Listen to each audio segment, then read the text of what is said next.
सभी को प्रणाम दोस्तों। चलो, लंबे समय बाद आपसे प्रणाम करने का मौका मिला। बेटा, अब यहाँ से अपन स्ट्रैटेजिक मैनेजमेंट शुरू कर रहे हैं।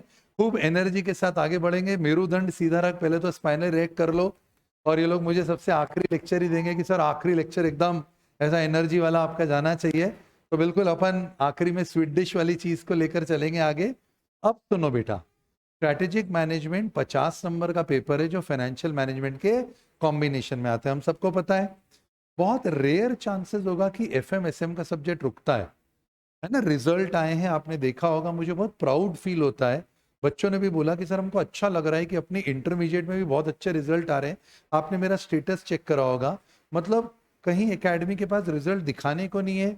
और अपने पास में ऑल इंडिया रैंक 31 भी है, जो सेंट्रल इंडिया में एकमात्र ऑल इंडिया रैंक है। उसके अलावा बच्चों ने, किसी ने ग्रुप 1 निकाला, किसी ने ग्रुप 2 निकाला, किसी ने दोनों ग्रुप निकाले।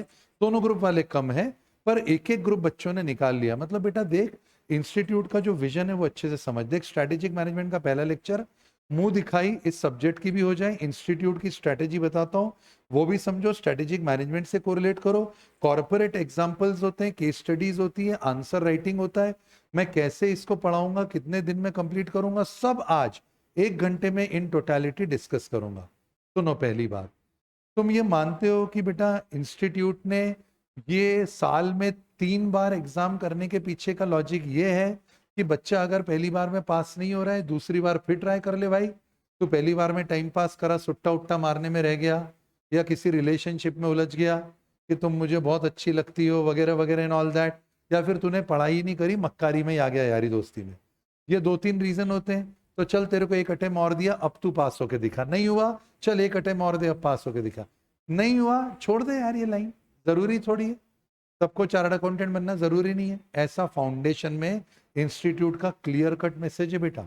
अदरवाइज जो सिलेबस इंटरमीडिएट में था वो ट्रांसफर कर दिया उन्होंने फाउंडेशन में। फाउंडेशन का इतना बड़ा सिलेबस है, आप में से बहुत बच्चे तो ओल्ड सिलेबस में निकल कर आ गए होंगे। अब इतना बड़ा सिलेबस है, इतने कम टाइम में कराना पड़ता है कि जो स्कोर में बच्चों का डेवलप कराता था 6 महीने में, वही पढ़ाई मुझे करवानी है 3 महीने के अंदर। और रिजल्ट कितना बेटा, 20% का, 20% का रिजल्ट फाउंडेशन में। पर इंटरमीडिएट का रिजल्ट भी उसी के आसपास है, 20%, 25%, यहां तक कि 30%। मतलब एक बार बच्चा अंदर घुस गया तो उसको पास करना है। जब तक तुम चार्टर्ड अकाउंटेंट बन के इकोनॉमी में नहीं जाओगे, तब तक इकोनॉमी ग्रो नहीं करेगी। तो तुमको पास करना उनकी मजबूरी है, जब तक कि तुम ही जिद पर ना अड़ जाओ कि मैं तो फेल ही होना चाहता हूं। इसलिए वो पास करेगा बेटा। उसने पेपर भी 8 की जगह पर 6 कर दिए हैं, 3-3 पेपर, और हर एक के अंदर 20 कितना परसेंट ऑब्जेक्टिव, 30% ऑब्जेक्टिव। तो हमारे पास चांसेस हैं कि हम अच्छा स्कोर कर सकते हैं। आर्टिकलशिप का कोई लफड़ा नहीं है, आप बाद में करो दोनों ग्रुप कंप्लीट होने के बाद। मतलब अभी सिर्फ पढ़ाई पे फोकस करना है।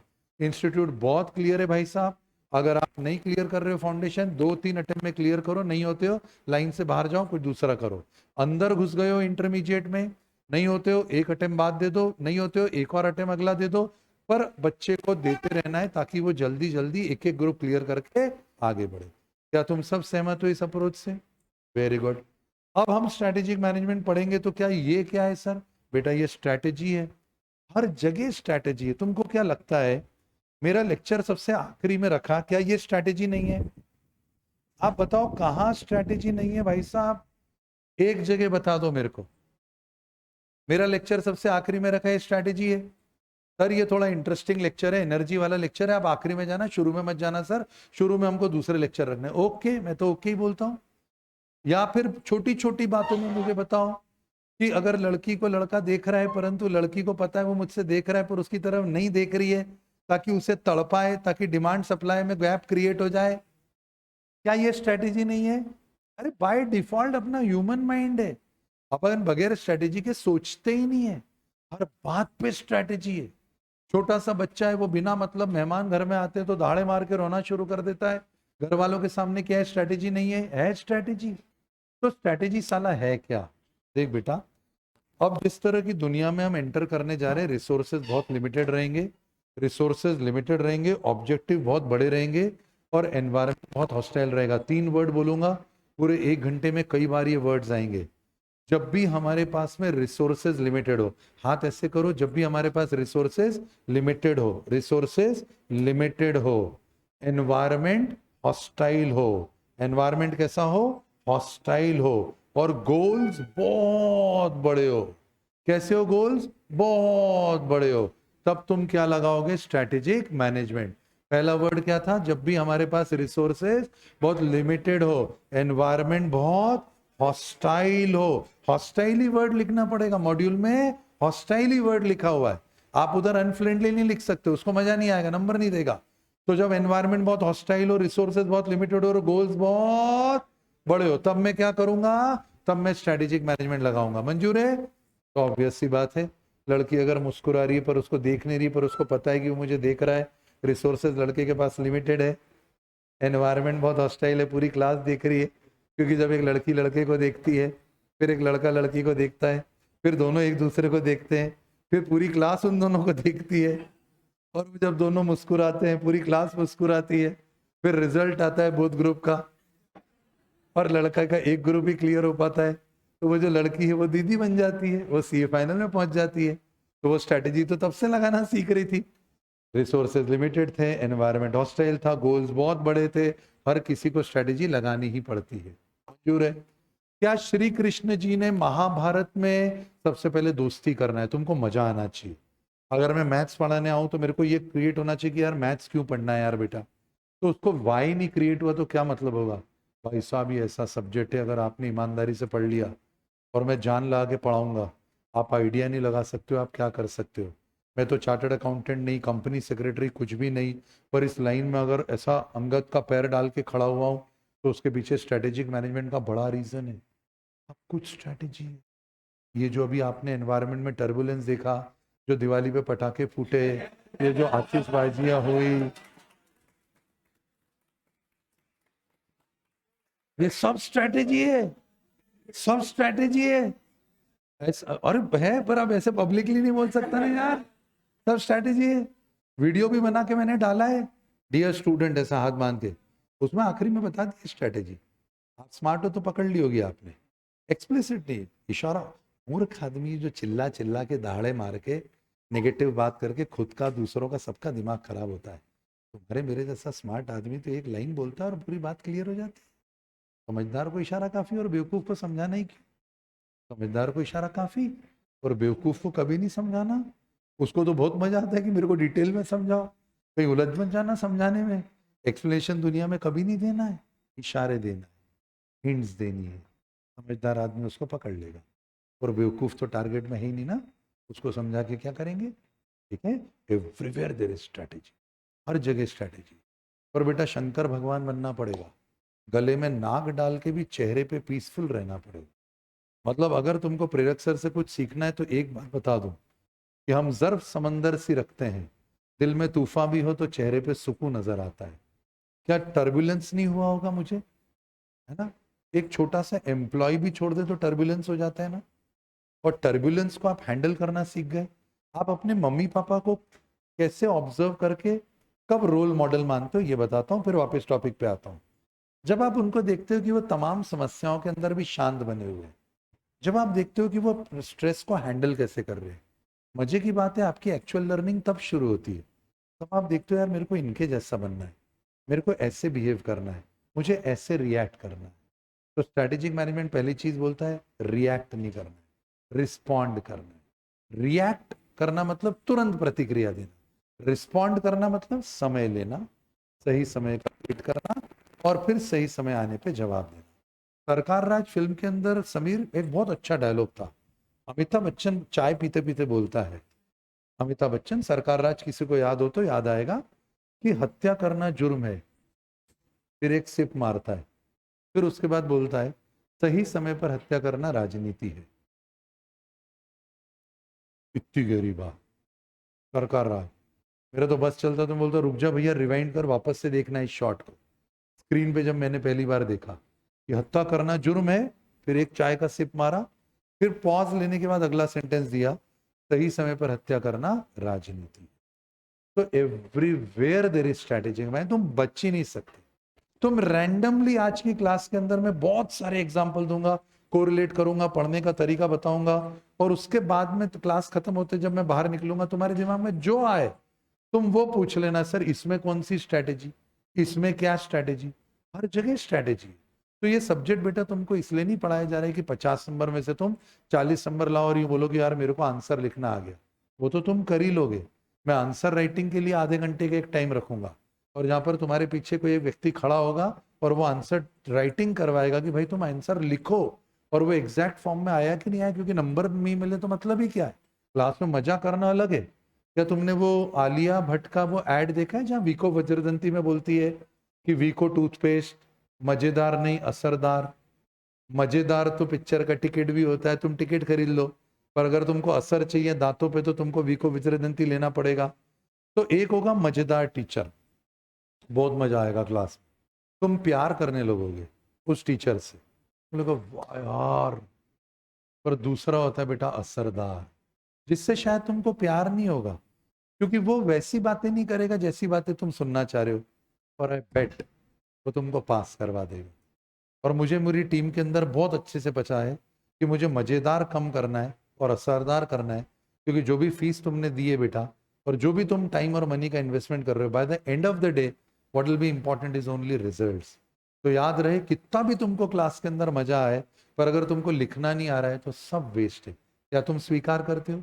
इसलिए 1 घंटे की एसएम की बैच होगी तो आधे घंटे की राइटिंग प्रैक्टिस होगी, और डंके की चोट पे तुम ऐसे आंसर लिखोगे जहाँ तुमको कॉन्फिडेंस आ जाएगा कि अब मैं कुछ भी कर सकता हूँ। तो ये हमारी स्ट्रेटेजी होगी पढ़ने की। पक्का? अब जरा श्री कृष्ण की बात चल रही थी, फटाफट सुनना, कहां कहां पर कैसे कैसे स्ट्रेटेजी लगाई अलग अलग मौकों पे।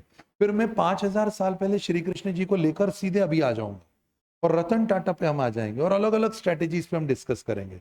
ध्यान से सुनना। श्री कृष्ण जी बहुत अच्छे से जानते थे कि ये 5 लोग, और स्ट्रेटेजिक मैनेजमेंट तब भी था, ये 5 लोग युद्ध नहीं जीत सकते, और मैं तो शस्त्र उठाऊंगा नहीं, और मैं तो सारथी बनूंगा, और मैं तो ड्राइवर बनूंगा। मैं तो पहले ही बोल दिया भाई तुमको सेना ले लिए तो सेना ले लो।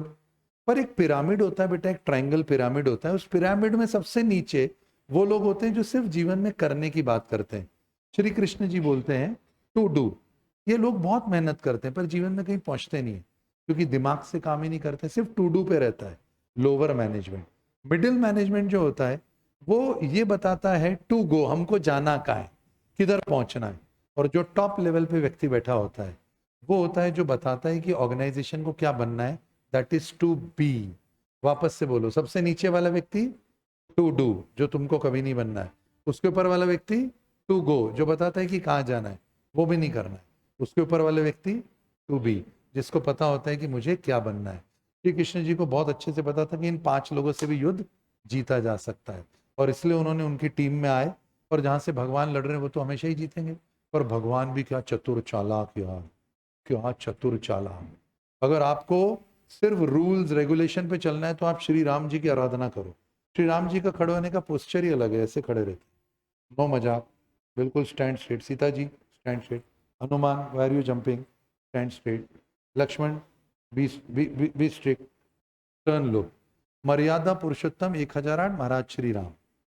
अगर बीवी भी दुश्मन के घर रहकर आई है, और अगर एक धोबी ने बोल दिया है कि भाई साहब टेस्टिंग तो होनी चाहिए क्योंकि दुश्मन के यहाँ रहकर आई है, उसकी पवित्रता का भी परीक्षण होना चाहिए, तो धोबी की बात को भी माना जाएगा। ऐसे मर्यादा पुरुषोत्तम 1008 महाराज श्री राम। बस श्री कृष्ण जी तो बिल्कुल अपोजिट, बिल्कुल अपोजिट। वो तो रासलीला भी करे, और इतनी रानियां पटरानियां महारानियां और इतनी सारी गोपियां भी सब हैं, सब कुछ नियम कायदे कानून से बिल्कुल विपरीत, और दोनों ही हमारे भगवान। और खड़े भी श्री कृष्ण जी ऐसे हैं, एक पैर ऐसा एक पैर ऐसा, that is a feminine posture, ये महिलाओं का पोस्चर है। पुरुष कभी ऐसे नहीं खड़ा होगा, पुरुष ऐसे खड़ा होगा, दोनों ऐसे, हाथ ऐसे बंधे हुए। जब आपको स्ट्रेंथ और स्ट्रांग होकर कुछ बात करनी है तो आपके खड़े रहने का पोस्चर ही ऐसा होना चाहिए। जब आपको फेमिनिन लुक लेना है, आप ऐसे खड़े हो जाओ, आप ऐसे कमर पे हाथ रख लो, आप इधर कर लो, या ऐसे कर लो। श्री कृष्ण जी में पर एक कला थी, that is flexibility. He was able to adapt himself with the changing environment, जो श्री राम में नहीं थी। आज श्री राम नहीं चाहिए भाई साहब, आज चाहिए श्री कृष्ण। घोर कलयुग है ये, परिस्थितियां बदल रही है, अडेप्ट करना आना चाहिए। एनवायरमेंट बहुत अनसर्टन है, किसी से लॉयल्टी की अपेक्षा करना आपकी स्वयं की बेवकूफ़ी है। माँ बाप लाखों रुपए खर्चा करके शादी करके लड़का लड़की को यूरोप के टूर के लिए भेजते हैं। जब वो दोनों वापस आते हैं वो बोलते हैं we have decided to set apart. सुना है कि नहीं सुना? रिसेप्शन पे शादी पे करोड़ों रुपए खर्च है, 7 दिन में तय होगा कि हमको अलग लेना है। तो बिल्कुल आप ये मान के चलना, इतना चेंजिंग एनवायरनमेंट है, इतनी चीजें तेजी से चेंज होगी। अगर आपने अपने आप को एडेप्टिव नहीं बनाया तो खत्म हो जाएगा। नोकिया खत्म हो गया, वीडियोकॉन खत्म हो गया, मोटोरोला खत्म हो गया, एप्पल चल रहा है, चैट जीपीटी चल रहा है। जो जो अडेप्ट होते जाएंगे सिचुएशन में वो टिके रहेंगे, जो नहीं अडेप्ट होंगे वो खत्म हो जाएंगे। प्रेरक सर चाहते हैं कि उनके टीचर्स की टीम परिस्थितियों के साथ अडेप्ट होती चली जाए, बच्चों के सेंट्रिक एनवायरनमेंट बनाया जाए, बच्चों का फोकल पॉइंट रखा जाए, टाइम से कोर्स करवाया जाए, च्युइंगम जैसा खींचा ना जाए, रिवीजन करवाया जाए, मॉक टेस्ट करवाया जाए। बच्चा क्लास में नहीं आ रहा है तो अटेंडेंस देखकर पेरेंट्स को कॉल करा जाए। रात को जरूरत पड़े तो 8 बजे 9 बजे जूम टीचर बैठकर उसको पढ़ाए, उसके टेस्ट लिए जाए, घर पर उसको फोन करा जाए, सब कुछ करना होगा। इसमें टीचर कम इंपॉर्टेंट होगा, क्या ज्यादा इंपॉर्टेंट होगा? सिस्टम। पूरा एनवायरनमेंट कैसा चेंज हो रहा है, from teacher centric to student centric. कौन इंपॉर्टेंट है? स्टूडेंट। उसका पास होना इंपॉर्टेंट है। By the end of day वही इंपॉर्टेंस रहेगा, मजेदार नहीं, असरदार। विको वर्धरदंती। By the end of the day हम यही चेक करेंगे। सर ने आके क्या एग्जाम्पल दिए उससे मायने नहीं रखते, कैसा पढ़ाया वो मायने नहीं रखता। फेल हो गया, गए काम से, खराब। इसलिए एंड रिजल्ट गोल को ध्यान रखना है और उसके लिए स्ट्रेटेजीज बनाते हुए चलना है। मंजूर? तो श्री कृष्ण जी ने भयंकर स्ट्रेटेजीज बनाई। उन्होंने क्या करा? उन्होंने दुर्योधन को बोला कि भाई एक काम कर, तू ऐसा निर्वस्त्र घूम रहा है, क्योंकि माता गंधारी ने बोला था कि भाई तू कपड़े मत पहन के आना, मैं पट्टी खोलूंगी आंखों की और जहां मेरी शरीर पे तेरी नजर पड़ेगी पूरा शरीर वज्र का बन जाएगा, तो प्लीज तू वैसे ही आना। श्री कृष्ण जी बीच में घुस गए, स्ट्रैटेजी डाल दी। क्या भाई ऐसे राजमहल में ऐसे पीके बन के कहाँ घूम रहे हो, और तुम्हारे हाथ में तो ट्रांजिस्टर भी नहीं है, क्या कर रहे हो भाई? नीचे वाला हिस्सा तुम ढक लो। माता गंधारी के सामने दुर्योधन गए।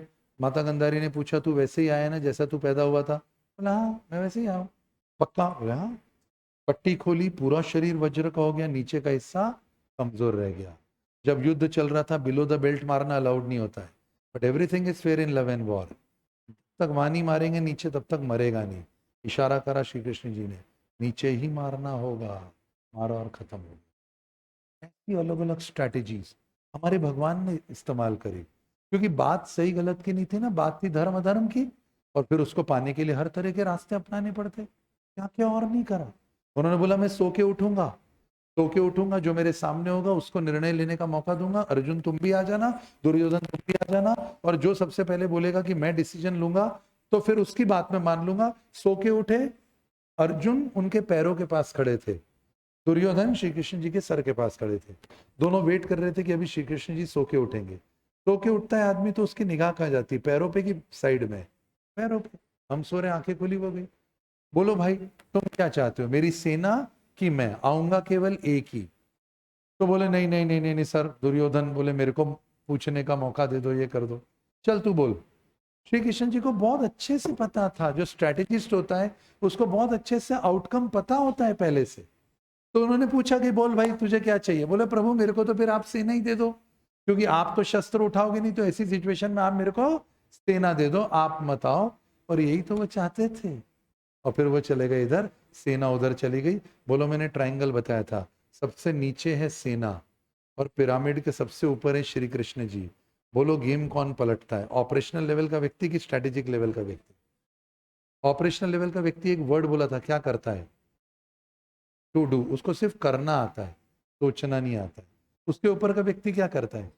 उसको सिर्फ पता होता है कहाँ जाना है, हाँ वहां पहुंचना है। पर ऊपर वाले व्यक्ति क्या बोलता है? उसको उसको साले को पता होता है कि बनना क्या है। अपने को बस वहां तक सोचना है बेटा।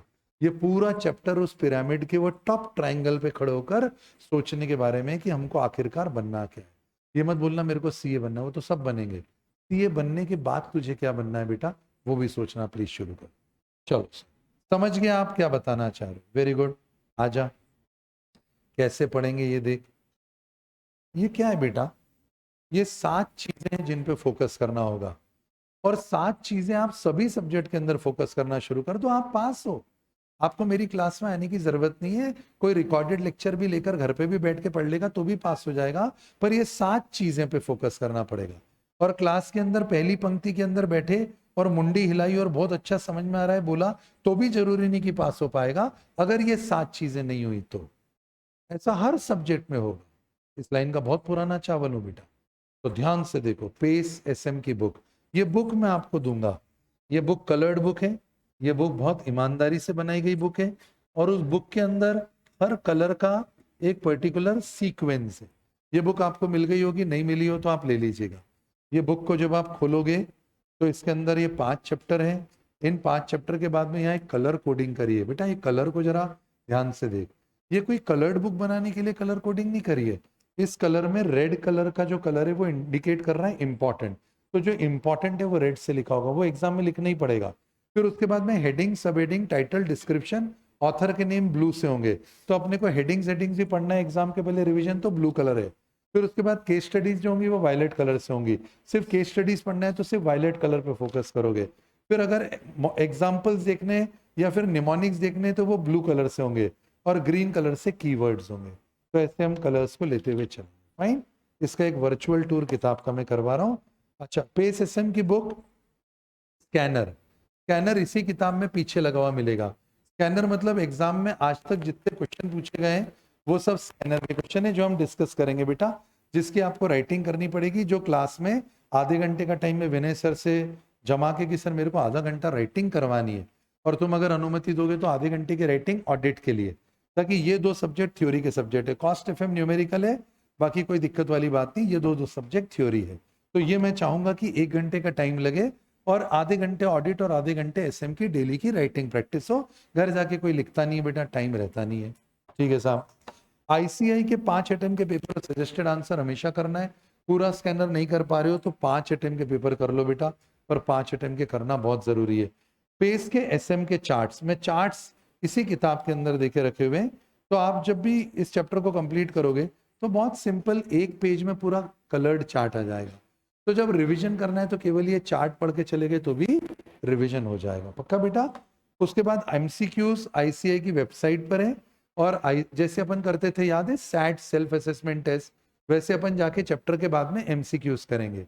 आपको सभी टीचर्स को रिक्वेस्ट करना है, चैप्टर खत्म हुआ है सर एमसीक्यू अभी करवा दो, बाद में फिर टीचर बोलेंगे हम बाद में कर लेंगे, कोई बात नहीं, हम बाद, टीचर की स्ट्रैटेजी है, पर हाथों हाथ वो चैप्टर कंप्लीट कराए और उसका एमसीक्यू कर लिया तो याद रहेगा, तो हम एमसीक्यू करेंगे।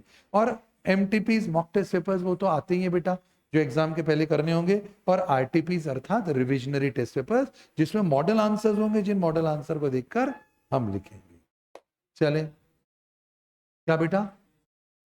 नहीं बेटा, ये अपन एमसीक्यू मॉड्यूल से करेंगे। इसके अंदर चार्ट है और कंटेंट है और उसके बाद स्कैनर है, 3 चीजें। पास्ट ईयर के एमसीक्यूज बेटा कभी बाहर आते नहीं है, तो वो एमसीक्यूज वेबसाइट पे डले हुए। अपन सैट करते थे समीर, याद कर, सेल्फ असेसमेंट है, उसमें क्वेश्चन वही होते थे जो स्कैनर के होते थे, तो वैसे ही अपन यहाँ पर भी करेंगे, है ना? पर करना है बेटा। अच्छा, एमसीक्यू हलवा नहीं है भाई। एमसीक्यू तुमको पता होगा, एमसीक्यू कभी पहले नहीं करना है। एमसीक्यू सबसे डेंजरस है। एमसीक्यू आपने पहले करा, एक एक क्वेश्चन उलझाने वाला होता है, तो बेहतर है पहले हम अपने नॉर्मल आंसर लिखेंगे, एमसीक्यू बाद में।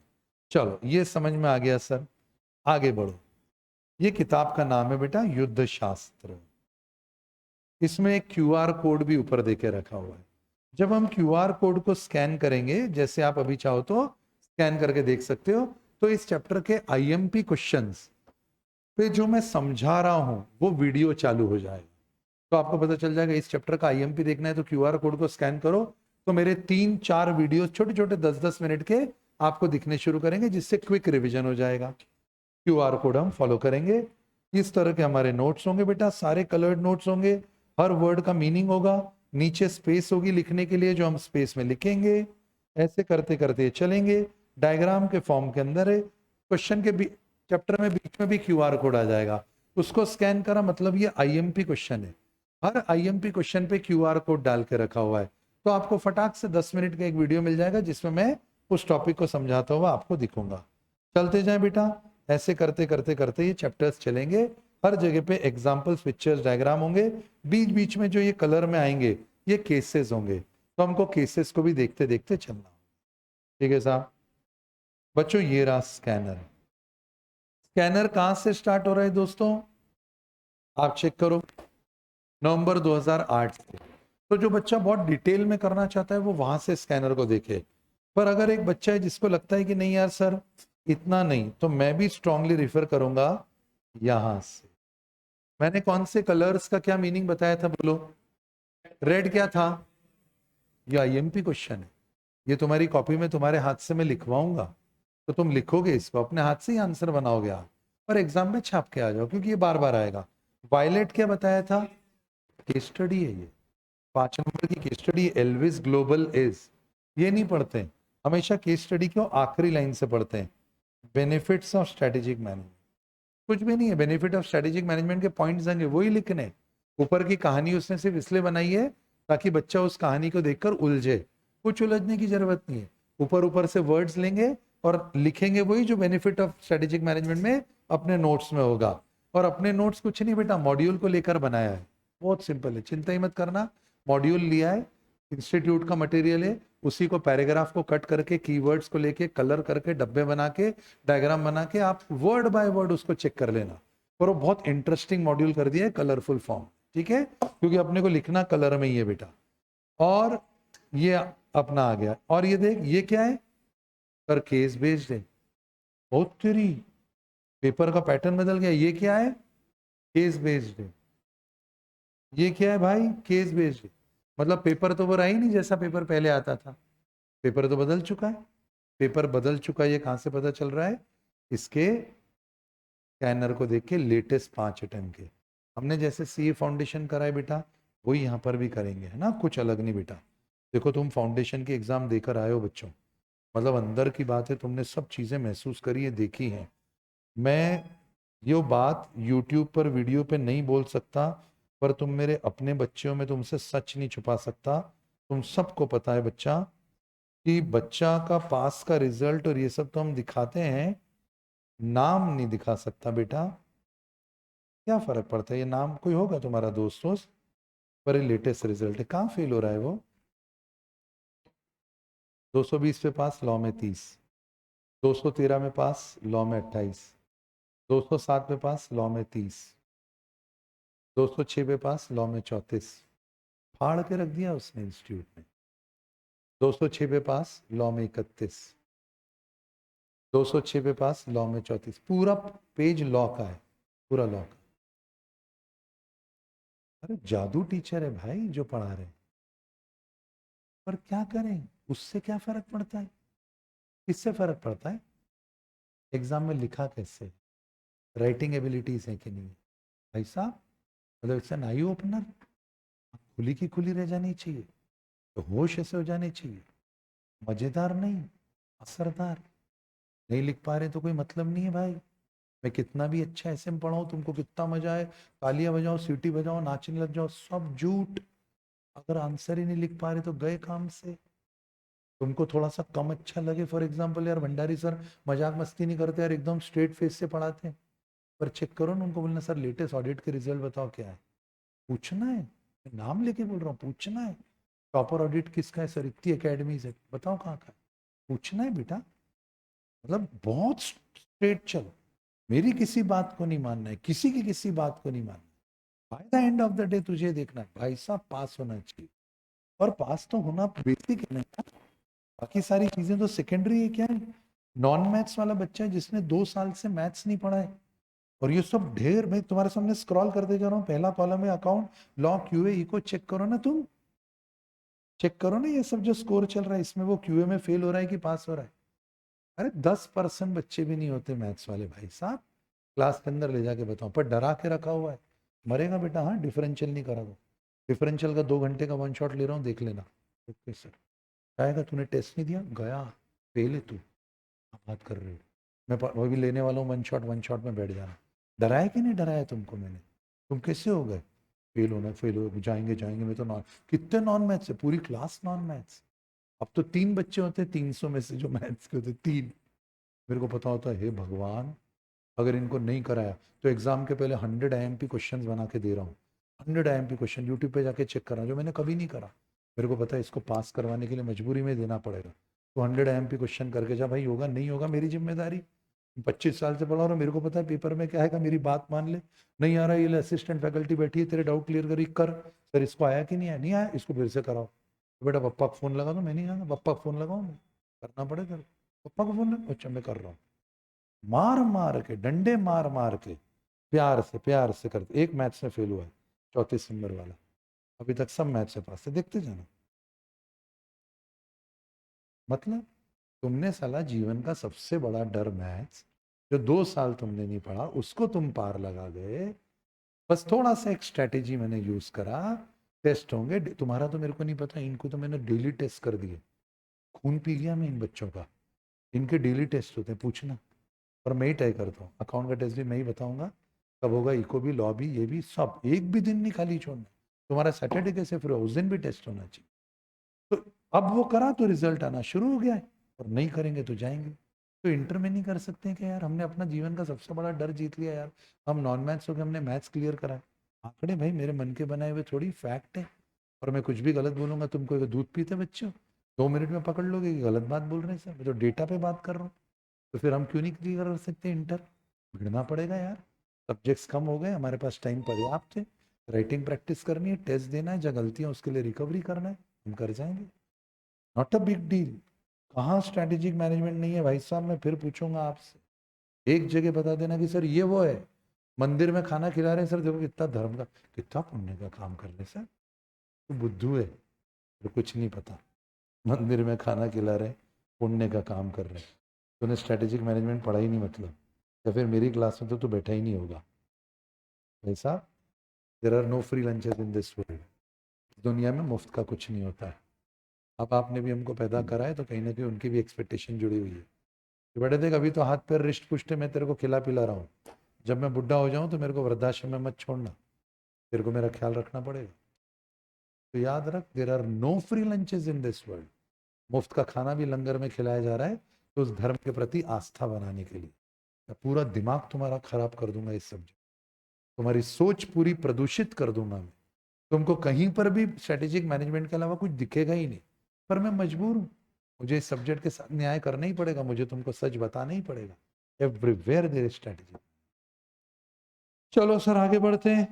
अब बताओ सर क्या है? ये आ गया मॉड्यूल। मॉड्यूल को भी सुहर्षि आपके जैसी बच्ची को जिसको ऑल इंडिया रैंक लानी है, उसको रोज पढ़ना चाहिए। मैं तो पढ़ा दूंगा, क्लास के अंदर नोट्स होंगे, बहुत इजी होंगे, कलर्स होंगे, याद हो जाएंगे। मैं बोलूंगा, मेरे पीछे पूरी क्लास बोलेगी, रट्टा लगवाऊंगा, डंडा लेके खड़े रहूंगा, आंसर लिखवाऊंगा, तुम खुद देखोगे, बहुत अच्छा। परंतु उसके बाद भी एक नॉर्मल आंसर और एक फाइन आंसर में जो अंतर होता है, वो कहाँ होता है बेटा पता है? जब वो बच्चा मॉड्यूल पढ़ता है। और हमने मॉड्यूल पढ़ लिया, तो वो जो रीडिंग बिटवीन द लाइंस करके जो सिद्धि अलग तरह का आंसर में स्पार्क आता है ना, जो टॉपर्स क्रिएट करते हैं, वो साला यहाँ से आता है। और ये इतना नीरस और इतना गंदा दिया हुआ है, इसको पढ़ने के लिए साला बहुत हिम्मत चाहिए। क्या पढ़े? Management is also use with the reference to the set of interrelated function and process carried out by the management of the organization, the key group individual. Comma ही उसका 3 लाइन के बाद तो फुल स्टॉप आता है उसका। तो इसको पढ़ने में मजा बिल्कुल नहीं आता।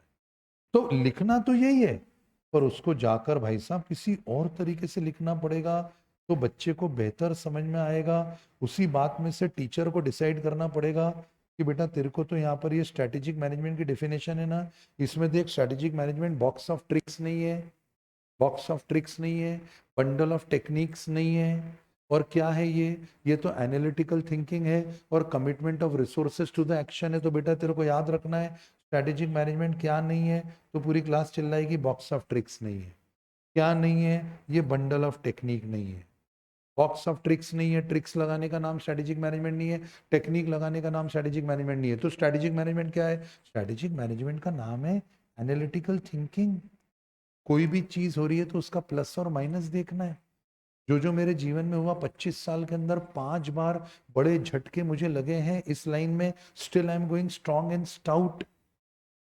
5 साल के अंदर एक बार कोई टीम ऑफ टीचर्स क्विट करता है, कोई दूसरी एकेडमी बनती है, तैयार होती है। ये तो होता ही है, होना भी चाहिए। एलएन से 10 टीचर एक साथ निकलते और अनअकैडमी के अंदर जाते ना। अनअकैडमी की स्ट्रेटेजी सही है ना? ऐसे ही तो एकदम से थ्रस्ट मिलेगा। क्या गलत है उसके अंदर? यहाँ कोई फेयर वेयर की बात नहीं चल रही है, बात चल रही है एनालिटिकल थिंकिंग की। क्रॉस एंड कॉन सोचने आने चाहिए, फायदे नुकसान सोचने आने चाहिए, लॉन्ग टर्म विजन सोचना आना चाहिए, आपको प्रायोरिटी सेट करना आना चाहिए। क्या गलत है? खुल के बात नहीं कर सकते। डाइवोर्स हुआ, हाँ डाइवोर्स हुआ, डाइवोर्स बात है, डाइवोर्स सेक्स ना, सेक्स की बात है, क्लास में सेक्स बात। बस अंदर ही अंदर रखो और अपना ही दिमाग लगाओ और जितनी बुद्धि है। और कोई एक हायर कॉन्शियसनेस वाला व्यक्ति नहीं है जो समझा रहा है कि डाइवर्स के पीछे का रीज़न क्या है, तेरे सेक्सुअल अट्रैक्शन के पीछे का रीज़न क्या है, उस पर तेरे को बात ही नहीं करनी है। तेरे को सिर्फ अच्छी अच्छी बातें सुननी है। भाई साहब प्लीज़ चले जाइए, ये क्लास है ही नहीं उसकी। या तो स्ट्रेटेजिक मैनेजमेंट है, या तो सर खुद की भी धज्जियां उड़ाएंगे, आपकी भी और पूरी दुनिया की भी, और सत्य आपके सामने आएगा और उससे कुछ एक मॉडल तैयार होगा और वो मॉडल तुमको लाइफ में काम आएगा जब तुम कोई ऐसी सिचुएशन में फेस करोगे। अच्छा मेरी जान ये बता, तुझे क्या कभी कोई छोड़ के नहीं जाएगा? तुझे क्या कभी कोई छोड़ के नहीं जाएगा? अरे दुनिया है राजा, एक समय बाद जिससे हम सबसे ज्यादा प्यार करते हैं वो भी दुनिया से चला जाए। तो तुझे ये सब उतार चढ़ाव से ट्रैवल करना आना चाहिए, उसको ग्रेसफुली हैंडल करना आना चाहिए, चेहरे पे पॉइज और पीस रखना आना चाहिए। जब कोई नेगेटिव कमेंट डाले इंस्टाग्राम पे या यूट्यूब पर तो उसको हैंडल करना आना चाहिए। That will make you a complete man. छोटा आदमी है वो तो कमेंट करेगा ही, टू डू। उसके ऊपर का आदमी टू गो, उसके ऊपर का आदमी टू बी। एक ही लेक्चर में समझ में आना चाहिए कि मैं क्या चाह रहा हूँ इस पर्टिकुलर सब्जेक्ट से बेटा। हाँ? चलो, तो स्ट्रेटेजिक मैनेजमेंट क्या नहीं है? अरे ट्रिक्स नहीं है यार, श्री कृष्ण जी जो कर रहे थे वो ट्रिक्स थी क्या यार? क्या नहीं है? टेक्निक नहीं है यार, ये तो मतलब गाली मत दो, स्ट्रेटेजिक मैनेजमेंट टेक्निक बोल के तुम गाली दे रहे हो। तो ये क्या है? Analytical thinking. कुछ भी करने के पहले आपको यहां से सोचना आना चाहिए कि इसका फायदा क्या होगा, इसका नुकसान क्या होगा। और आखिरी चीज क्या है? ये commitment of resources to action. बेटा commitment of resources to the action, अपने रिसोर्सेज को सही जगह लगाना आना चाहिए। सही जगह लगा दिया पांडवों ने, सही जगह रिसोर्सेज को, और जीत गए जबकि असंभव था। और कौरव की टीम के अंदर कौन कौन थे? भीष्म पितामह और कर्ण, सूर्यपुत्र कर्ण। और उसके बावजूद स्ट्रैटेजीज लगती गई और काम हो गया। और आज भी छोटे छोटे बिजनेस, भाई साहब 500 रुपए से, तुम मानेगा नहीं यार, 500 रुपए से फिजिक्स वाला ने पढ़ाना शुरू करा। 500 रुपए से। वो तुम्हारा किसी अमेजन प्राइम पर वो फिजिक्स वाला की सीरीज भी है, वो देखो ना यार। वो देखना चाहिए ना, देखना चाहिए ना कि 500 रुपए से मुझे बताओ कोई व्यक्ति ने पढ़ाना शुरू करा और फिर यूट्यूब पे फ्री में पढ़ाया पहले, फिर 500 रुपए से कराया। आज नेटवर्थ है बेटा 10,000 करोड़ रुपए फिजिक्स वाला। उनके सीए के बिजनेस से उनका रेवेन्यू इस साल का पता है आपको कितना है? 88 crore rupees, the highest ever. Physics वाला का एक सब्सिडरी कॉमर्स वाला। और कुछ नहीं, अन अकेडमी के टीचर्स को ले लिया, स्ट्रेटेजिक मैनेजमेंट, और प्राइस को कम कर दिया और सिस्टम ओरिएंटेशन कर दिया। और डीप बिहार के अंदर सबसे छोटे छोटे कस्बों के अंदर पहुंच गए जहाँ पढ़ने वाले बच्चे थे, और उनको बोला आपको चाहिए सीए का फाइनल का कोर्स? हाँ। कितने रुपए में? 1,000 रुपये में दे दो, तुम्हारी मार्कशीट मेरे को दे दो। तुम बिहार टॉपर हो? यस। पैसे नहीं है, कोई बात नहीं, फ्री में ले लो। ऑल इंडिया रैंक 1 फिजिक्स वाला, ऑल इंडिया रैंक 1 सीए के अंदर, फाइनल के अंदर। Strategic management, resources limited, environment hostile, goals बहुत बड़े। स्ट्रेटेजिक मैनेजमेंट, ट्रिक्स नहीं है, टेक्निक नहीं है, एनालिटिकल थिंकिंग है, रिसोर्सेज को एक्शन पे लगाने का नाम। कितना सरल। फिर सोचने का अलाइनमेंट ठीक करना ना बेटा, अपने आप हो जाएगा। तो अपन सब करेंगे। क्लास में इस तरह की खामोशी में गहरे एग्जाम्पल भी आएंगे जो अंदर तक तुमको हिट करेंगे कि अबे तेरी के पीछे का रीजन ये है। और at the same point of time answer भी लिखना है, क्योंकि नंबर भी चाहिए। नहीं तो फिर तुम्हारी मार्कशीट कोई दिखा रहा होगा कहीं पर और बताएगा देखो एसएम में इतने बच्चे फेल हुए, पढ़ाया तो बहुत अच्छा है, फेल हो गए। तो अपने को तो समझ के चलना है। तो कोई भी इस तरह से रिजल्ट तो इजीली अवेलेबल है बेटा, समझ में आ गया। पहली चीज। दूसरी चीज, कभी लोगों की बात नहीं करना। लो माइंड डिस्कस पीपल। छोटा आदमी हमेशा लोगों की बात करेगा। जो लोगों की बात करे समझ जाना छोटा आदमी, दूर हट जाओ। Middle mind discuss event. जो मध्यम दिमाग होगा वो इवेंट्स की बात करेगा। पर जाने मन best of the mind discuss only idea. और जो सबसे बेहतरीन दिमाग होंगे वो सिर्फ आइडियाज की बात करेंगे। तो जब मैं तुमसे बात करूंगा तो तुम मेरे वाइब्रेशन फील करोगे। जब तुम मेरे ऑरा में आओगे, पास में आओगे, बात करोगे, मैं तुम्हारे वाइब्रेशन फील करूंगा। Will never discuss about people, will never discuss about event, will only and only always discuss about idea. क्या ये हमारा कमिटमेंट रहेगा एक दूसरे के साथ में? क्योंकि हमको सबसे नीचे टू डू पे नहीं रहना है, हमको उसके ऊपर टू गो पे भी नहीं रहना है, हमको वहां जाना है टू बी। क्या बनना है साला लाइफ के अंदर, उस पर सोचना है। बनना है मुझे क्या लाइफ के अंदर वो पता है, तो क्या तुमको लगता है कहाँ जाना है वो तुमको नहीं पता होगा? कैसी बात कर रहा है डार्लिंग? अगर तुझे जो बनना है तुझे वो पता है, तो स्टेप नंबर 2 पे नीचे जहां जाना है वो नहीं पता होगा।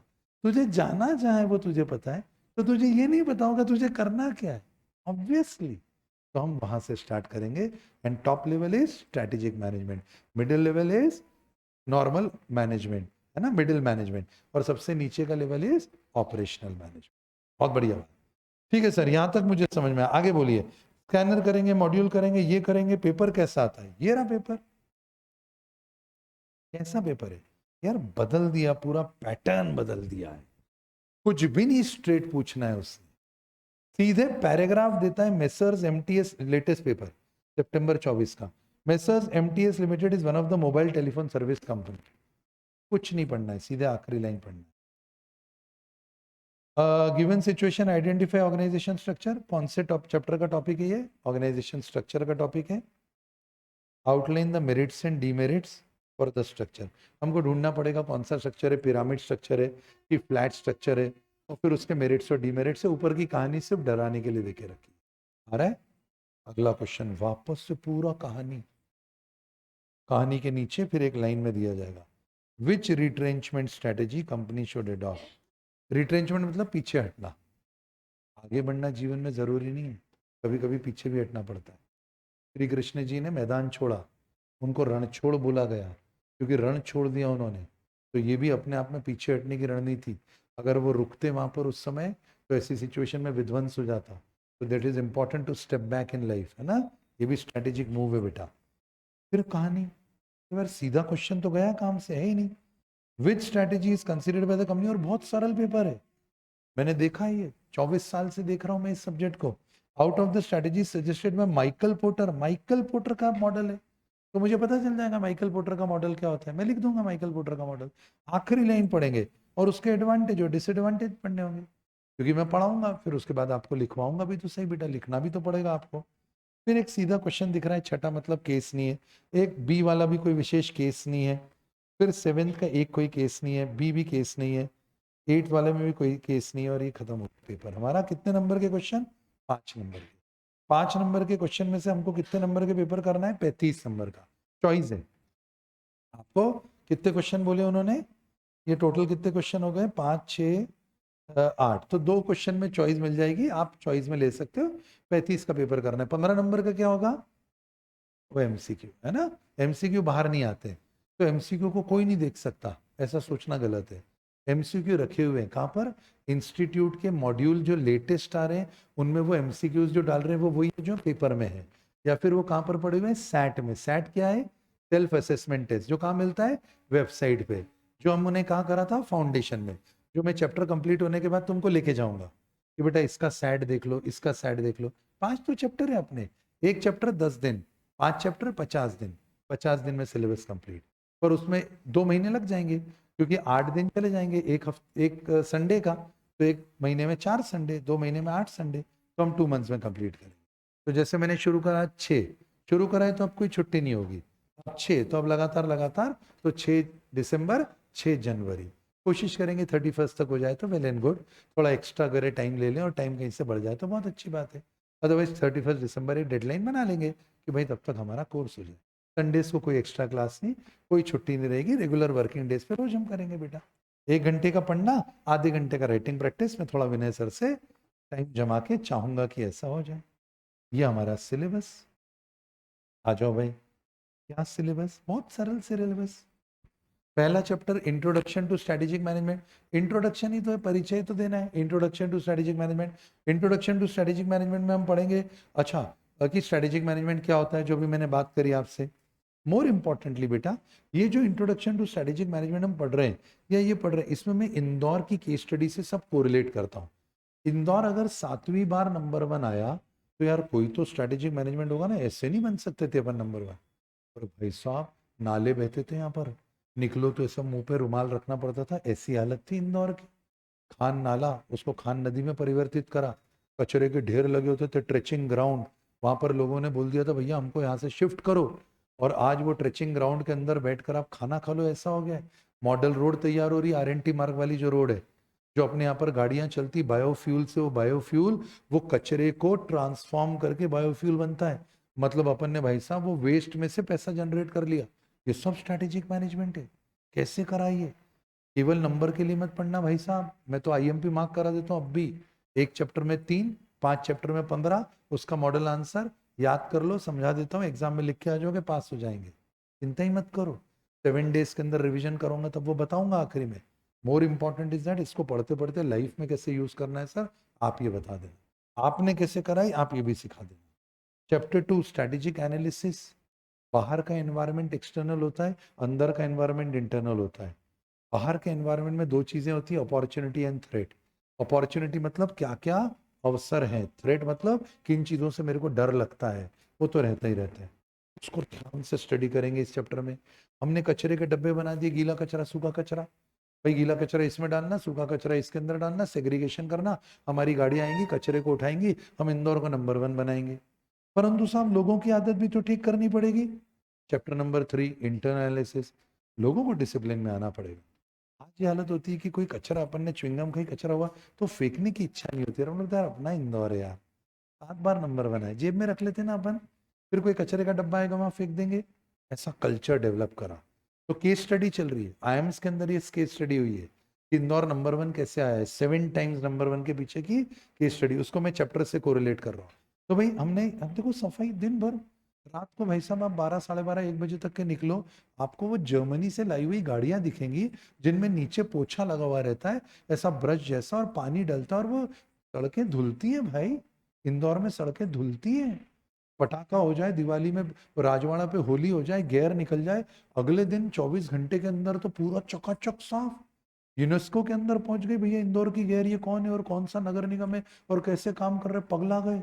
जर्मनी से, फ्रांस से, वहां से लोग आ रहे हैं स्टडी कर रहे हैं कि ये लोग काम कैसे कर रहे हैं, और अपने मेयर प्राउडली उनको बता रहे हैं, पुष्यमित्र भार्गव जी और सब लोग मिलकर सब अच्छे से बता रहे हैं, और अपने मोहन यादव जी मुख्यमंत्री कि देखो इसके कारण हम नंबर 1 बने। तो केवल एक्सटर्नल नहीं बेटा, इंटरनल भी अपने आप को ठीक करना पड़ेगा। इंटरनल में क्या आएगा, स्ट्रेंथ एंड वीकनेस, अपनी ताकत क्या अपनी कमजोरी क्या। पंछी जब डाल पे बैठता है उसको डाल पे भरोसा नहीं होता जितना उसको अपने पंख पे भरोसा होता है। डाल जो है वो एक्सटर्नल एनवायरनमेंट है, वो अपॉर्चुनिटी है, और टूटे तो कभी थ्रेड भी है। उसके जो पंख है वो स्ट्रेंथ है, और उसकी हिम्मत जो टूटती है उड़ने से वो वीकनेस है। All the powers are within. तो पंछी को अपने पंखों पे ज्यादा भरोसा करना है बजाय उस डाली पर जिस पे बैठा है। जीवन की सारी लड़ाइयां एकांकी होंगी, अकेलेपन की होंगी, और वो सब अपने दम पे लड़नी पड़ेंगी, पर उसके लिए क्या करना पड़ेगा, अपनी स्ट्रेंथ और वीकनेस को आइडेंटिफाई करना पड़ेगा। बाहर अपॉर्चुनिटी और थ्रेट को देखना पड़ेगा। रिसोर्सेज मेरे पास भी लिमिटेड है, ऐसा नहीं। अनिल अंबानी 3 लाख करोड़ की संपत्ति, फिर भी रिसोर्सेज लिमिटेड है। उसके बाद में एनवायरनमेंट उसके लिए भी हॉस्टाइल है, तुम्हारे लिए मेरे लिए भी। पर गोल सबके बड़े, सबको लाइफ में ग्रोथ चाहिए, सबको लाइफ के अंदर कोई डेवलपमेंट चाहिए, तो फिर भाई साहब स्ट्रेटेजिक मैनेजमेंट यूज करना ही पड़ेगा। तुमको अपनी पढ़ाई में, मेरे को अपनी एकेडमी में, अपने फाइनेंसिस पे, सबको करना पड़ेगा। तो ये तो एसेंशियल सब्जेक्ट है साला, ये तो स्कूल में पढ़ाना चाहिए स्ट्रेटेजिक मैनेजमेंट। ये नहीं पढ़ोगे तो जीवन में आगे कैसे बढ़ोगे। आगे चॉइस क्या थी हमारे पास, हमने कहा सभी जगह ठीक कर देंगे। हमने यूज करा सेग्रीगेशन, देखो ध्यान से, कलेक्शन और प्रोसेसिंग। ये जो तुमको दिख रहा है ये इंदौर के कचरे का ढेर है बेटा। 13 लाख टन कचरा था हमारे पास में, 13 लाख टन कचरे का इंदौर का ट्रेचिंग ग्राउंड था। उसकी 100 एकड़ की जमीन में हमने 6 महीने में साफ कर दिया। ये पहले और अब का फोटो है, और इस पर केस स्टडी पढ़ाई जा रही है Indian institute of management Bengaluru के अंदर। इस पर ये केस स्टडी कि कैसे करा इंदौर वालों ने। तो अब ऐसे में क्या करा हमने, कलेक्शन करा, सेग्रीगेशन करा, प्रोसेसिंग करी। कलेक्शन, कचरे को इकट्ठा करा, गीला अलग सूखा अलग, सेग्रीगेशन कर दिया और प्रोसेसिंग कर दी और उसको बायोफ्यूल में कन्वर्ट कर दिया और हमारी बसेस चल रही है उसमें। मतलब हमने तो वहां से पैसा कमाना सीख लिया कचरे के ढेर से। और लास्ट चैप्टर फिर तुमको स्ट्रेटेजी को इम्प्लीमेंटेशन और इवैल्यूएशन करना आना चाहिए। अब मतलब ये लास्ट चैप्टर थोड़ा ज्यादा बड़ा होगा, तो मान के चलो कि ये 10 की जगह 15 दिन जाएगा, पर बीच में छोटे चैप्टर्स भी आएंगे जहां से हमका समय बच जाएगा। Begin with the and in mind. तो मैं शुरू करूँ तो मैं डेट बता दूं, 6 जनवरी 2025 कोर्स खत्म होने का। पर मेरा वादा है हम 2-3 दिन बचा लें ताकि नए साल में फिर कोई नया काम आप करें तो हम बीच में कुछ एक्स्ट्रा ले लेंगे और ऐसे कवर कर लेंगे। 50 आवर्स का ये सब्जेक्ट है बेटा, और हम आराम से 10-10 दिन के 1-1 घंटे के लेक्चर में 5 चैप्टर्स को 50 दिन में कंप्लीट करेंगे। इससे ज्यादा कुछ करने की जरूरत ही नहीं। मैं फिर बोल रहा हूँ, इसके बजाय मैं 7 दिन का रिवीजन करवाऊंगा वापस से। जनवरी पूरा निकल जाएगा, तुम देखना कौन सी पढ़ाई ज्यादा अच्छी है। मैं जनवरी को पूरा खींच देता हूँ, सबको बहुत डिटेल में पढ़ाता हूँ, या फिर जनवरी पूरा फ्री छोड़ देता हूँ, तुम पढ़ो। जनवरी के एंड में मैं 7 दिन का 5 दिन का रिवीजन कराऊंगा। 5 दिन 5 चैप्टर 2-2 घंटे यूट्यूब पे मेरे लेक्चर डले हुए, रिवीजन। फिर फरवरी फिर पूरा छोड़ देता हूँ, फरवरी के आखिरी में फिर 5 दिन का रिवीजन करवा देता हूँ, और मार्च पूरा छोड़ देता हूँ, और मार्च में फिर 5 दिन का रिवीजन कराता हूँ। कौन सी पढ़ाई ज्यादा अच्छी लगती है तुमको? जो दिमाग में टिक जाए, जो मैं एग्जाम में लिख दूं, वो पढ़ाई मेरे लिए काम की। तो ऐसे अपन 2 रिवीजन 3 रिवीजन प्लान करेंगे 5-5 दिन के, कुछ कुछ महीने के इंटरवल में। हमारी एग्जाम तो, हाँ, कोई जनवरी का टारगेट कर रहा है, जनवरी 2025, क्योंकि अदरवाइज मैं तो अपना काम जनवरी 2025 के पहले भी कर दूंगा। पर अदरवाइज कोई दिक्कत वाली बात नहीं। पर ये याद रखना बेटा, च्युइंगम जैसा एक सब्जेक्ट को खींचना नहीं बच्चों। हाथ जोड़ के विनती है, पूरा गेम बदल चुका है, आपको उस सब्जेक्ट को टाइम से खत्म करना है। टीचर को बोलना है मेरे को 2 रिवीजन 3 रिवीजन दो सर, कोर्स खत्म करने के 1 महीने बाद, फिर उसके 1 महीने बाद, फिर उसके 1 महीने बाद, क्योंकि भूल जाते हैं। तो हमको बार बार जब रिवीजन दोगे तो याद रहेगा। बोलो सहमत हो बच्चा? ये हमने करा। अब मैं तुम्हारे लिए कुछ बहुत इंटरेस्टिंग बना के लाया था, वो थोड़ा सा तुम्हें दिखाऊंगा, नहीं तो मुझे मजा नहीं आएगा। वो देखो, आपको आनंद दिलाता हूं, थोड़ा मजा भी आना चाहिए।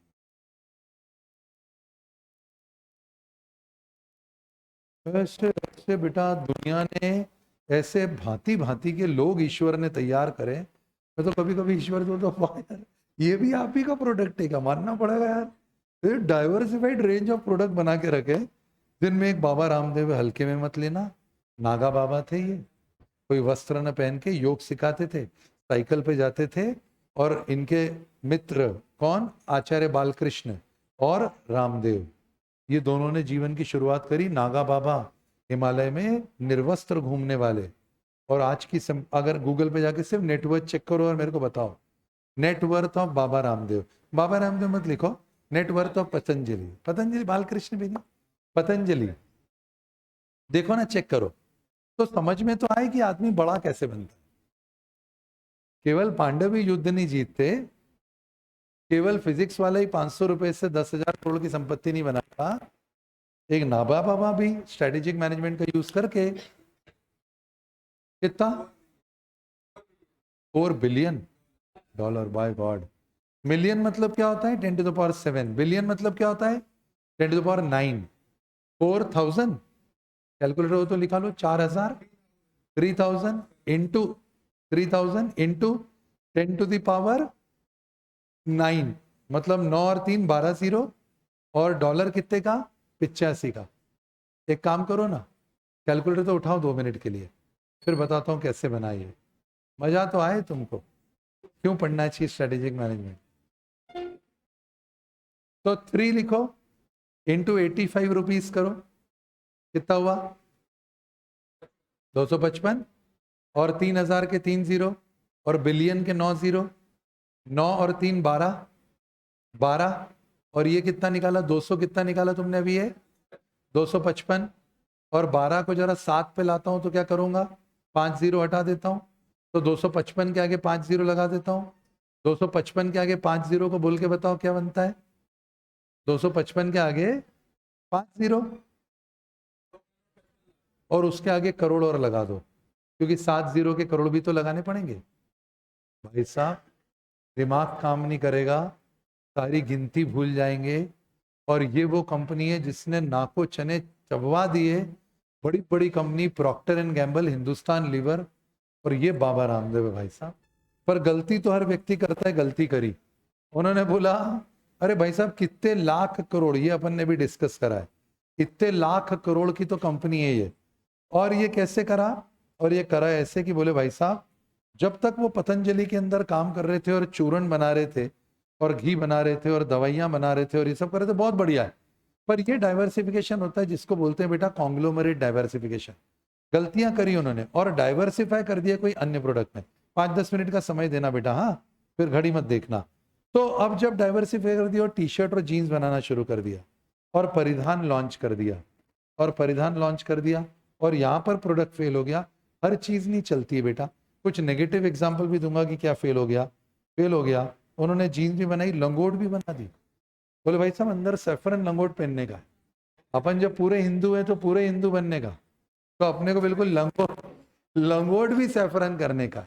और संस्कारी स्कर्ट गर्ल्स तुम क्यों नहीं पहनती? तुम कौन सी दूसरी स्कर्ट पहनती हो? संस्कारी स्कर्ट पहनो। तो संस्कारी लड़कियों, तुम भारत की लड़कियों, इसलिए तुमको संस्कारी स्कर्ट कौन पहनेगा बेटा?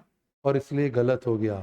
रिसोर्सेस कम, एनवायरमेंट हॉस्टाइल, गोल बहुत बड़ा, परंतु अगर तुमने ट्रिक्स और टेक्निक लगा ली, ध्यान से, क्या नहीं है स्ट्रेटेजिक मैनेजमेंट? ट्रिक नहीं है। और क्या नहीं है? टेक्निक नहीं है। और तुमने एनालिटिकल थिंकिंग नहीं करा कि क्या चलेगा क्या नहीं चलेगा, संस्कारी स्कर्ट पहनेगी क्या, लंगोट कोई सैफरन पहनेगा क्या, ये तुमने एनालिटिकल थिंकिंग नहीं करा और अपने रिसोर्सेस गलत जगह लगा दिए, फ्लॉप। मंजूर। वर्जिन ने एटलांटिक एयरलाइंस बनाई, पर वर्जिन का ब्राइडल वियर नहीं चलता है क्योंकि इन्होंने ट्रिक लगा दी, टेक्निक लगा दी, एनालिटिकल थिंकिंग नहीं करा बेटा। सोचा नहीं यार कि फायदा नुकसान क्या होगा और हमारे ब्रांड के साथ वो मैच करेगा कि नहीं करेगा, है ना। और रिसोर्सेज गलत जगह लगे, फ्लॉप हो गए। मजा आएगा, ध्यान से देख। कैडबरी का डेयरी मिल्क चलता है, कैडबरी का मैश्ड पोटैटोज नहीं चलता है। मैश पोटैटो मतलब कुछ नहीं, आलू उबालो, चूरा कर दो, वो बहुत जगह काम आता है। तुम जब भी कैफे में जाते हो, मैश पोटैटोज ही होते हैं उनके पास में, आलू उबले होते हैं 4 दिन पुराने, उसमें मसाला वसाला डाल के उसकी स्मेल खत्म कर देते हैं और उसको सैंडविच में बढ़िया लगाते हैं। और फिर तुमसे पूछते हैं समोसा कैसा खाओगे, सादा की बना के? तुम बोलते हो बना के। एक्चुअली में वो बना के का मतलब है बेवकूफ बना के वो तुमको खिलाएगा। वो जितना तुम समोसे में बना के खाओगे उतना तुम खुद बेवकूफ बन रहे हो, क्योंकि 4 दिन पुराना आलू है और वो आलू के अंदर सेव टमाटर डाल के उसको सब चेंज कर दिया और तुमको परोसा जा रहा है। मैश्ड पोटैटोज नहीं चलते। कैडबरी का मैश्ड पोटैटो लॉन्च हुआ, फ्लॉप हो गया। क्या चला? कैडबरी। आज भी चल, छोटा बच्चा, मेरे को याद है जब मैं छोटा बच्चा था तो मेरे को कैडबरी थोड़ी पढ़ना आता था, पर मैं ऐसा इशारा करता था। मेरे को मेरी मम्मी ने बोला कि मतलब तेरे को कैसे पता चला कि कैडबरी है? ये सी भी इतना कॉम्प्लिकेटेड लिखते हैं कैडबरी में, पता नहीं क्या दिखता है। तो मैंने कहा मुझे नहीं, मेरे को थोड़ी पढ़ना आता था। फिर मम्मी ने बताया अच्छा, वायलेट कलर की जब पन्नी दिखती थी ना तो तू उसको कैडबरी समझता था। तो कलर को नहीं छेड़ना है, वायलेट कलर की पन्नी दिखना जरूरी है। तो छोटा बच्चा यूं करेगा मेरे को वही चाहिए, और अगर वो जिद पर अड़ गया कि मेरे को वही चाहिए तो फिर उसको वही चाहिए। उसमें प्राइस कुछ भी लिखी हो, वो माँ बाप की प्रॉब्लम है, मेरी प्रॉब्लम थोड़ी। मेरे को तो वो वायलेट कलर वाली चीज चाहिए। तो आप पोटैटोज नहीं बना सकते। ये वो एक जहां टिक लगे, ध्यान से सुनो, ये हल्की बात नहीं है। जहां टिक लगा हुआ है वो एनालिटिकल थिंकिंग है, commitment of resources to the action है।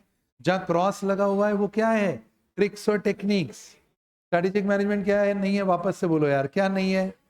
बॉक्स ऑफ ट्रिक्स नहीं है, वो टेक्निक्स नहीं है। तो जो क्रॉस लगा है, जो जो एग्जांपल दे रहा हूं वो ट्रिक्स और टेक्निक्स है।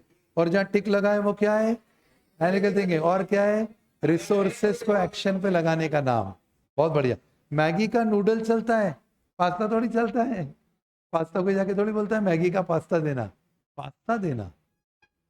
और देखो, लेवाई की जीन्स चलती है जाने मन, लेवाई का बिजनेस सूट नहीं चलता है। लेवाई जीन्स के लिए है, जीन्स मतलब लेविस, लेविस बोलो, लेवाई बोलो, जो भी, लेविस। और अदरवाइज बिजनेस सूट नहीं चलता है। भाई साहब मेरे को लेविस का बिजनेस सूट चाहिए। अगर बिजनेस सूट बनाया मतलब आपने ट्रिक लगाई, मतलब आपने टेक्निक लगाई, आप अपने नाम को यूज करो, शर्ट चल जाएगा बिजनेस। हाँ, तो ऐसे में फिर लेविस का मैं बिजनेस सूट नहीं लूंगा, मैं जाके मांगूंगा ही नहीं। मार्केट रिसर्च के फेलियर के एग्जांपल, सैमसोनाइट का लगेज चलता है, सैमसोनाइट का जैकेट थोड़ी चलता है। तुम जैकेट बोलो मुझे सैमसोनाइट जैकेट भी बनाता है क्या? ओ नहीं नहीं नहीं, जैकेट तो मेरे को किसका दे दो, बीइंग ह्यूमन का, है ना, ये इसका नहीं।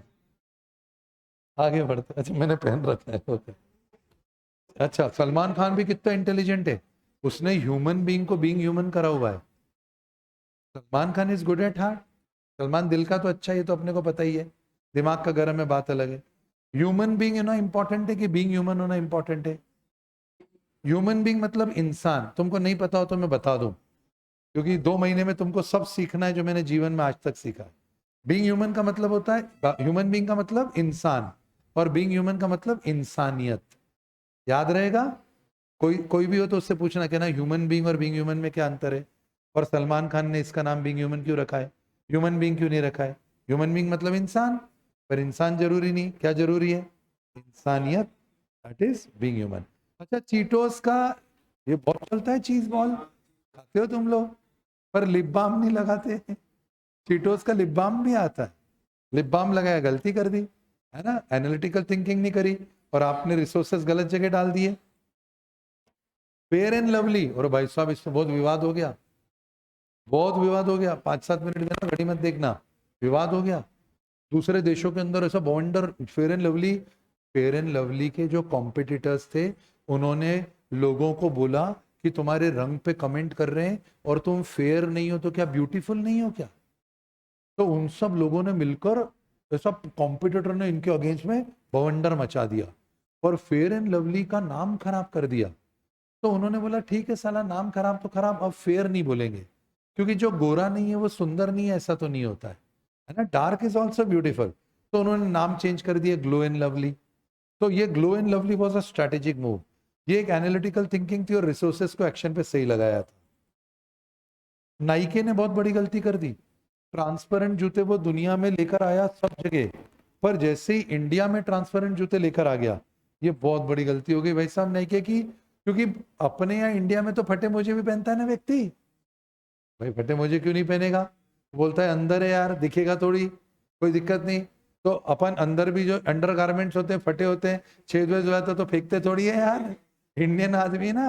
अपन तो ये सोचते हैं हवा आएगी भाई, अच्छा ही है, वेंटिलेशन के लिए खिड़की बना के रखी है ना, पर अगर वो खिड़की दिखने लगे पूरी दुनिया को तो गलत थोड़ी है। अंडरवेयर में छेद हो जाए तो क्या फेंक देते क्या? ऐसी बात कर रहे, भारतीय व्यक्ति है वो बोल रहा है एक्सपीरियंस की बात बोल रहे हैं सर, बिल्कुल सही है। भाई साहब वो उसके बाद में वो पोछे के काम आती है, फिर पोछे से हट जाए तो नल का, नल जहाँ टपक रहा है वहां बांधने के काम आती है। कहाँ कहाँ, जब तक कि वो अंडरवेयर बोलती माफ करो भाई साहब, मैं क्या चीज के लिए बनी थी और आपने मेरे को क्या कर दिया। पेटीएम, विजय शेखर, बड़ा धंधा करना है देख भाई, अगर मेरे से तूने ये सब नहीं सीखा तो कहीं भी पढ़ लेता मेरी जान एसएम, तेरा समय पैसा सब वेस्ट हो गया। अगर तूने कुछ बड़ा नहीं करा इन 2 महीनों में मेरे से मिलने के बाद में, सब वेस्ट हो जाए। ये दूध लेने गए दादा, ये दूध लेने गए, रियल स्टोरी, और इन्होंने बोला भाई साहब मैंने पैसे दे दिए हैं, और पेटीएम में ही पैसे दिए। उन्होंने बोला नहीं भाई साहब पैसे आए ही नहीं, और ये मीटिंग के लिए लेट हो गए, और मीटिंग के लिए लेट हो गए, और वहां जब पहुंचे तब तक मीटिंग शुरू हो गई थी, उनका इतना दिमाग खराब हुआ, उनने मीटिंग रोकी, उन्होंने बोला यार तुम सबसे पहले ये सब बातें बाद में करना, तुम मेरे को पेटीएम में कुछ ऐसा कर दो जो मैंने पैसा दिया तो साला उसको तुरंत समझ में आना चाहिए कि पैसा मिला। आज वो 10 मिनट दूध वाला मेरे को रोक के खड़ा हुआ है, मेरे को चाय पीने के लिए घर से दूध लेके आना था, तो मैं 10 मिनट वहां खराब कर रहा हूँ, मेरी मीटिंग स्टार्ट हो गई। तो वहां पर मीटिंग में डिस्कशन हुआ, बोले सर साउंड बॉक्स बनाओ। तो एवरी बेटा, every like challenge is an opportunity. अगर उस दिन वो मीटिंग के लिए लेट नहीं होते, क्योंकि उनका पैसा तुरंत क्रेडिट हो जाता और वो उनको जाने देता, तो पेटीएम का साउंड बॉक्स नहीं बनता। तो साउंड बॉक्स बना, क्या वो ट्रिक थी, क्या वो टेक्निक थी? कैसी बात कर रहे हैं, वो एनालिटिकल थिंकिंग थी और रिसोर्सेस को एक्शन पे लगाने का नाम, साउंड बॉक्स बना। H&M एक बहुत बड़ा ब्रांडेड स्टोर है, पता है सब लोगों को, है ना। ये सब रियल केसेस बता रहा हूँ स्ट्रेटेजिक मैनेजमेंट के। यहाँ पर बेटा 2 मुस्लिम लोग नमाज पढ़ने के लिए वो जगह देख रहे थे, तो स्टोर में जो खड़ा हुआ व्यक्ति था उसने बोला कोई बात नहीं, मैं आपके लिए कारपेट बिछा देता हूँ, पीछे कारपेट बिछे हुए दिख रहे हैं, मैं आपके लिए कारपेट बिछा देता हूँ, अरेंज कर दिया, स्टोर को मैं बंद कर देता हूँ, मतलब दरवाजे बंद कर देता हूँ, और आप अच्छे से नमाज अता कर लीजिए। और उसके बाद इतना पॉजिटिव फर्क रहा कि ये सब लोग जो परेशान हो रहे थे कि हम कहाँ नमाज करेंगे, उसके बाद उन्होंने यूट्यूब पे जाके, इंस्टाग्राम पे, ट्विटर पे, हर जगह इतनी तारीफ करी। ये अपने आप में ब्रांड बिल्डिंग हो गया। तो कस्टमर अपना बेटा संतुष्ट होना चाहिए। मैं भी अपने टीचर को सिर्फ एक बात बोलता हूँ, सर बच्चा खुश रहना चाहिए।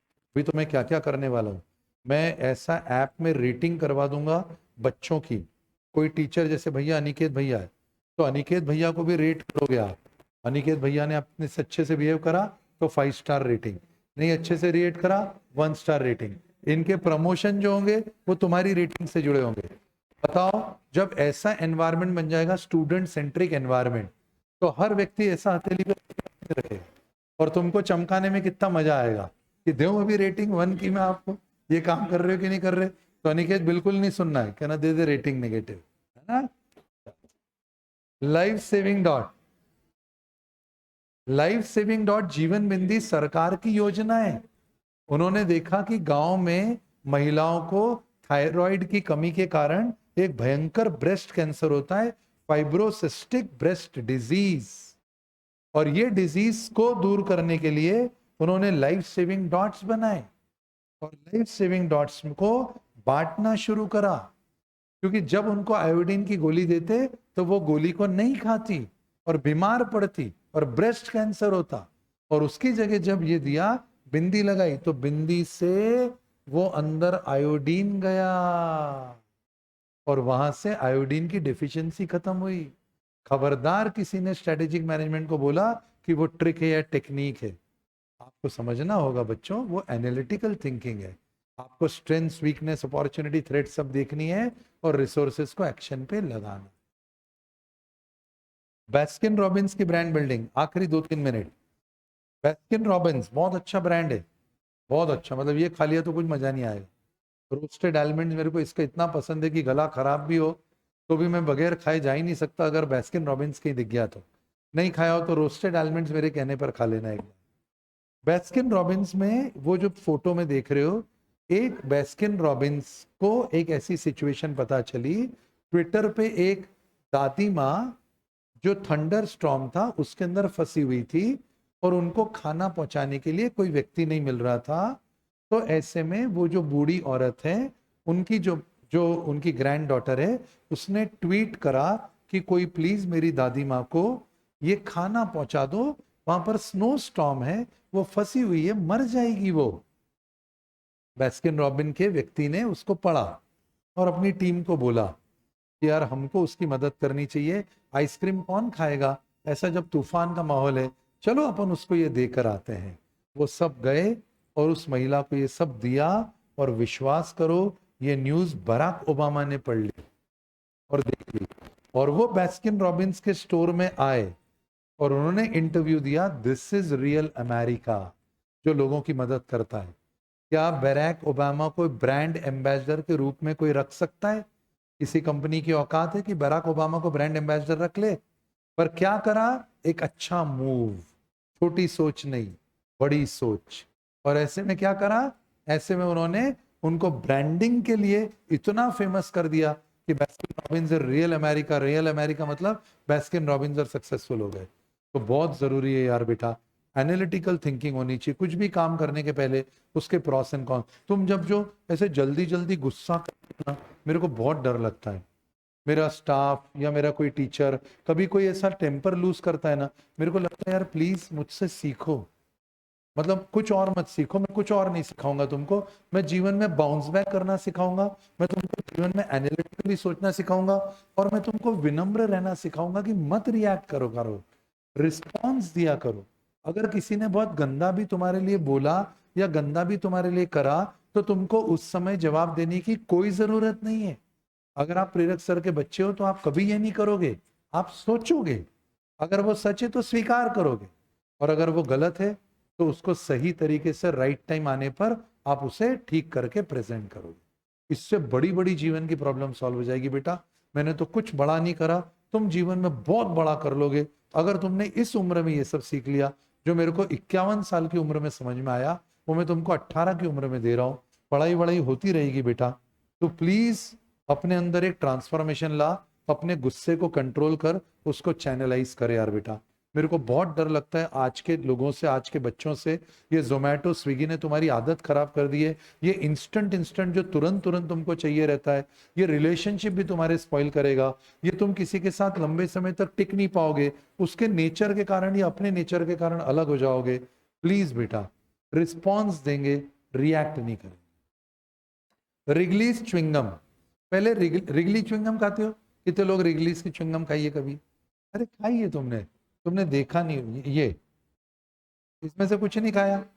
पर तो वर्ल्ड का सबसे बड़ा ब्रांड है, इसका नाम रिगलीज है। और ये बहुत अच्छा, च्युइंगम खाना दांत के लिए बहुत अच्छा है, आपको पता है? च्युइंगम खाना दांतों के लिए बहुत अच्छा है, क्योंकि दांतों में जितना भी कचरा जमा रहता है वो च्युइंगम में सब निकल जाता है, और उसको स्पिट कर दो। तो it is good, chewing gum, eating chewing gum sometimes if you have gums problem, that is good for health. Freemium to premium strategy का नाम है।